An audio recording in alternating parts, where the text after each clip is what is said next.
Greetings, YouTube. Since it is April Fool's Day, I thought I'd talk about the fact that when I was younger, I loved April Fool's jokes. When I was a small kid, they'd be really simple, like putting a rubber snake in my sister's bed. As I got older, they became a little more sophisticated. We'd had a bat problem at one point in my apartment.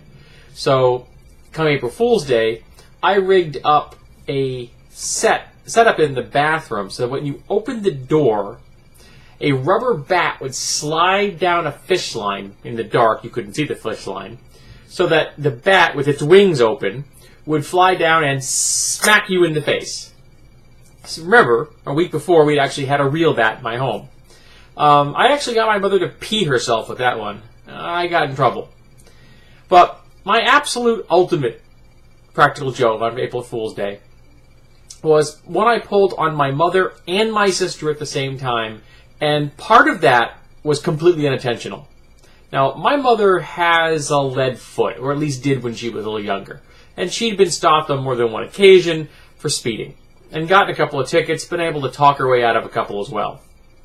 So, the threat of someone finding a ticket on a record that she hadn't paid would be a real threat.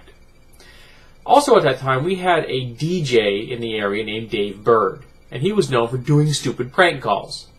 You see where this is going here. So, I called my mother up while she was at work. I called her, I think I was at home that day. Maybe I was at work, I can't remember.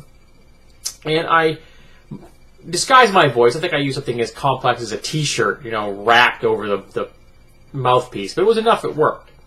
And I said, hi, I'm Officer Dave Bird from the Concord, the State Police.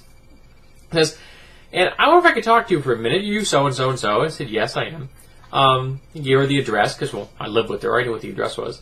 I said, my computer screen is telling me that you have some outstanding tickets. Now, my mother immediately becomes extremely apologetic and starts making excuses, blah-da-da-da-da-da-da. And I let her roll for a good 2-3 minutes. And I said, it also says on my screen here that you're a good sport.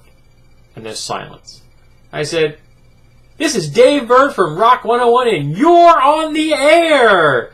Your daughter called up today and said that you would find this funny. And I spieled it out, made it act like she was actually on the radio, and then I ended the phone call. Now, my mother gets out of work. This part I knew nothing about. She goes to my sister's job. My sister's working at a grocery store, stocking shelves. And my mother walks up to my sister in the aisle and starts to ream her at the top of her voice about setting her up. Now, my sister has no idea what's going on whatsoever. She's standing there in the aisle like, why is her mother screaming at her about something that makes no logical sense to her? So I'm pissed off. My sister won't admit that she did this. Comes home all pissed off. Starts to tell me what had happened. And she's mad, and she's yelling, and she's screaming, and my sister was denying this and all this. And I just start to laugh. And I laugh so hard I fall on the floor. I am gasping for breath when I realize what has transpired. And eventually the gears go tick, tick, tick, tick, tick, tick, tick, tick. And my mother finally gets it. And she goes ballistic at me. And I didn't care. At this point, I'm cracking up. I didn't care what she was going to say at that point. And I've just never been able to top that. And from that day till now, and it's been almost 30 years, I've never pulled another April Fool's joke because I just don't think I could do it any better. So I ask anyone seeing this video, what was the best practical joke you pulled on April Fool's Day?